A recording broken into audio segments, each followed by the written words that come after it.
Батыл есек. Әлдеқандай сарттың бір түйесі мен бір есегі болыпты. Ол таудан тұз өндіріп, соны сатып күн көріпті. Ауыр жүкті тасудан түйе мен есек әбден мезі болыпты. Бірде есек түйеге айтыпты: «Қалай досым, өзіңді қалай сезініп тұрсың?»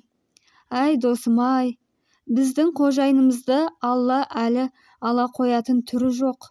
Біз одан жуық арада құтыла алмаймыз. Жон арқамыздың терісі қаншама түсті. Ең болмаса, сен құтылудың қандай да бір амалын іздесеңші», дейді түйе. Қожайын бізбен бірге таудан тұз әкелуге барған кезде біз тырайып жата қалуымыз керек. Қожайынның ұрғанына да мыңқ етпей көнгеніміз жөн. Сонда ол лаж бізді тастап кетуге мәжбүр болады, дейді біраз ойланып есек. Есектің ақылымен түйе толық келіседі. Қожайын асуға жеткен кезде түйе мен есек жолдың ортасына жата кетеді. Сарт түйені бұйдасынан тартқылайды. Оның бұл қылығына ашуланады. Түйе қырсықты. Оны тастап сарт есекке келеді. Оны таяқпен 20 рет ұрады, бірақ есек бәрібір қозғалмайды. Ашуланған сарт қайтадан түйеге келіп, оны таяқ аямай ұрады. Таяқты ауырсынған түйе ыңыранып орнынан тұрып кетеді. Қожайын оны қайтадан шөгеріп, оның үстіне есекті өңгереді. Біраз жер жүрген соң түйе 4 аяқтап тұрып қалады. Сарт мұның сырын түсінбестен есекке «қыз талақ» деп ашуланып, оның салмағын түйе ауырлады деп ойлайды. Содан соң есекті таяқпен 40 рет ұрып, сол жерге тастап, әрі қарай кетеді. Біраз уақыт өткеннен кейін есек басын әзер көтеріп, сарттың түйемен бірге алыстап кеткенін көріп, аяғынан тік тұрып, шөпке жайыла бастайды. Аяғының астындағы азықты қуалай жүріп, ол өзінің алысқа кетіп қалғанын байқамайды. Жолбарыстың тұрғанына аялдаған көп майсадан бірақ шығады. Есек мұнда 20 тәулік емін-еркін жайылып, оңалып алады. Бірде есек көк майса жазықтың бәрін көргісі келіп, анау шеті мен мынау шетіне дейін кезіп кетеді. Кенет оның қарсы алдынан жолбарыс шыға келеді. Қорқып кеткен есек тоқтай қалып ойланады. Қорғанбай босқа өлгенше өзімнің батылдығымды көрсетейін. Сөйтіп тез икемделіп, қаһарлы күйге еніп, құлақтарын салпитып, аузын ақситып, бар даусымен ақырып жолбарысқа қарсы ұмтылады. Сөйтсе, жолбарыс бұрын-соңды мұндай кейіптегі аса қорқынышты аңды кездестірмеген екен. Ол бұрылып алып қаша жөнеліпті. «О, патшам, кімнен соншалықты қорықтыңыз?» деп сұрайды жолбарысқа жолыққан қасқыр. «О, досым, 80 күн болды менің аузыма бір түйірде ет ілікпеді.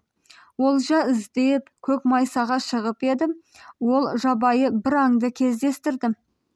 Бұрын соңды көрген емеспін. Өзің көз алдыңа елестетіп көрші. Оның бас аяғы бар, ал айқайлағанда жер қимылдайды», деді жолбарыс үрейленіп. «Ол есек шығар. Менімен бірге жүріңіз, мен оны ұстамаймын. Сіз жейсіз», дейді қасқыр. Қасқырдың арқаны бар еді.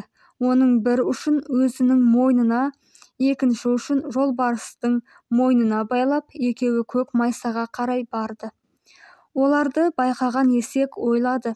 Бір рет қорыққан жолбарыс мүмкін қазірде қорқатын шығар. Өзін осындай оймен мақтап, ол қаһарлы кейіпке еніп, ақырып, құлағын тікірейтіп, құйрығын шанша көтеріп, оларға қарсы шабады. «Е, бауырым менің, байқаймын, сен мені мына қорқынышты аңға жем етпек секілдісің», деген жолбарыс қасқырдың басын жұлып, кері қарай қаша жөнеліпті. Не өлі емес, не тірі емес деміккен жолбарыс Үйіне келгенде сауысқан сап ете қалады. Ол патшаның неге бұлай әбіржігенін сұрады. Жолбарыс қасқырға айтқанын оған да айтады. Сөйтіп сауысқан тақсыр жолбарыстан тапсырма алып, көк майсада жүрген қандай аң екенін анықтауға ұшып кетеді. Есек ұшып келген сауысқанды одан жансыздығы үшін кек алуды ойлап, өтірік өлгенсіп жерге сұлай кетті. Сауысқан ұшып келген бойда оның үстіне қонып, әрі-бері секектеп, құйрық жағына келіп әлде бір жерін шоқи бастады. Есек қозғалмай жата береді. Оның емін-еркін әлде бір жерін шұқылауына еркіндік беріп, сонан соң сауысқанның басын қысып алады. Сөйтіп құйрығымен сауысқанның бір қауырсыны қалмағанша сабалайды.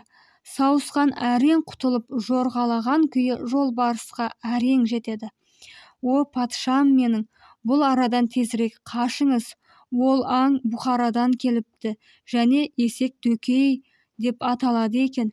Мен оны ұшып жеткенімде ұстап алды да 39 дүре соқты. Мен әрең қашып құтылдым. Онсыз да үрейлі жолбарыс сауысқанның әңгімесінен кейін кідірмей көк майса жазықты тастап кетті. Оның соңынан сауысқан ерді, ал есек сол араның қожайыны болып қалды.